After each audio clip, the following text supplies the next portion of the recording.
Peace, family. So this is going to be Gullah Geechee Storytime Part 1. So on a platform called Threads, a lot of my followers have been following me, and I have been dropping stories, juju stories, pertaining to me living in a low country or Gullah Geechee community. So tune in. Okay, so I had this client and I hadn't talked to her for a while, right? And the next time I saw her, which was the last time, she wanted me to bind her to a man, and I refused. I personally do not believe in any kind of love work because I don't believe in messing with anybody's free will.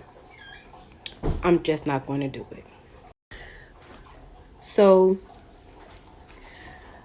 when she asked me to bind her to this man, one, she showed up to my house unannounced, right? Which is the reason why, unless you are a student, I don't do any house calls. I'm not going to do it. But two, she looked crazy in the face. She showed up to my house after I said I wasn't going to do it. But when she showed up to my house, she said that she was willing to pay me $5,000 straight out. Now, what I mean by student is I'm also a member of Keepers of the Culture. And at the time, we were doing spiritual hygiene 101, artwork by my sister Ola Omi, Papa Legba. And, she also teaches women how to spiritually take care of their womb. She was not enrolled in any one of these classes, so it was no reason why she should have showed up to my house.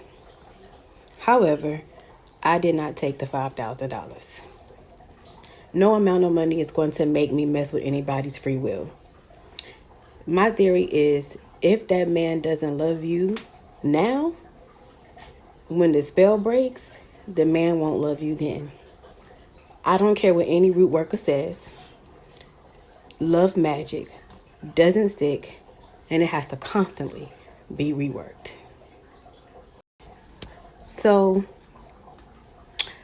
there are a couple of root workers or conjure women in our community, about 4 or 5, maybe roughly 3 now, I'm not sure, but I refused.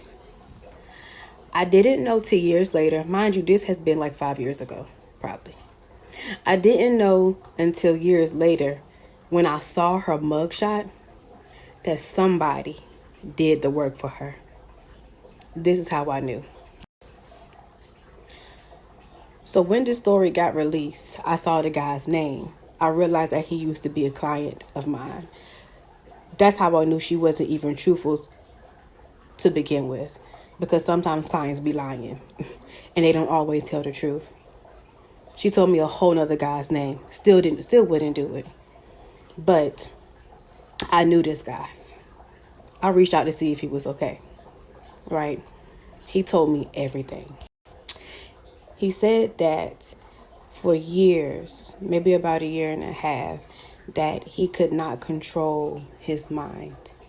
And that sometimes it would be like living inside of a body that he didn't have control of.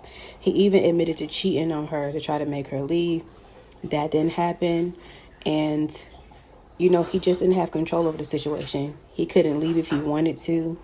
Sometimes he said when they were intimate that he couldn't control his body. And he kind of cried inside because he didn't want to be there. But one day, he just woke up out of it. He snapped out of it. And he flipped out. And he whooped her behind. He also said that he took advice that I gave him years back about praying to his ancestors. And he was immediately released. He felt like he was trapped in a prison. And he could not get out.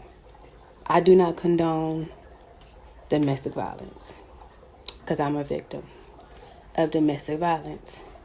However, these men are waking up, and this is how it happens sometimes. This is how women get unalived. Well, down south, a lot of police, they know about this magic. They know about this juju. They know about this work. And that is part of the reason why he is not in jail.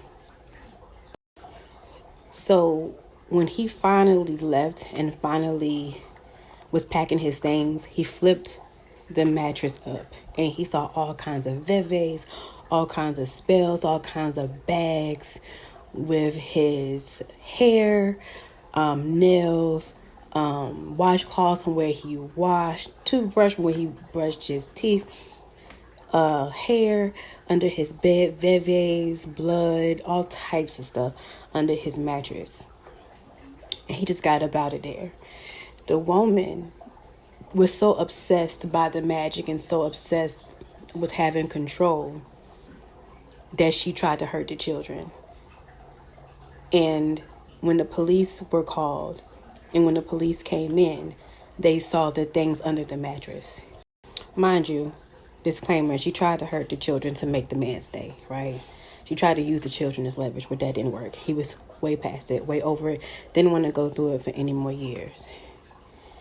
So, long story short, the police saw it. They was aware of how people get down south. They didn't want to touch it, but they, were aware of it. And long story short, because she tried to hurt the children, she went to jail. I'm not sure if she's still there, but this is what happened. Moral of the story, again, I don't do any magic, binding people to each other. I would rather bind myself to money. But you cannot play victim if you are willing to do this type of stuff to people when they wake up and they beat your behind. You can't. And two, you need to look at your self-esteem. Should it really take magic to make somebody love you? How much do you love yourself? So family, before you consider doing binding work to bind yourself to somebody, seek love within yourself. It's not worth it. It's not. It doesn't last. It always backfires. And you're going to pay a pretty penny for it anyways. Okay?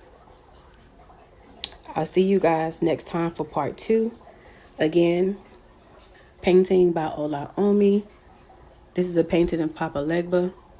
I'll be showing you guys some more of her art soon. But I'll be seeing you guys later for Gullah Geechee Storytime Part 2. Peace.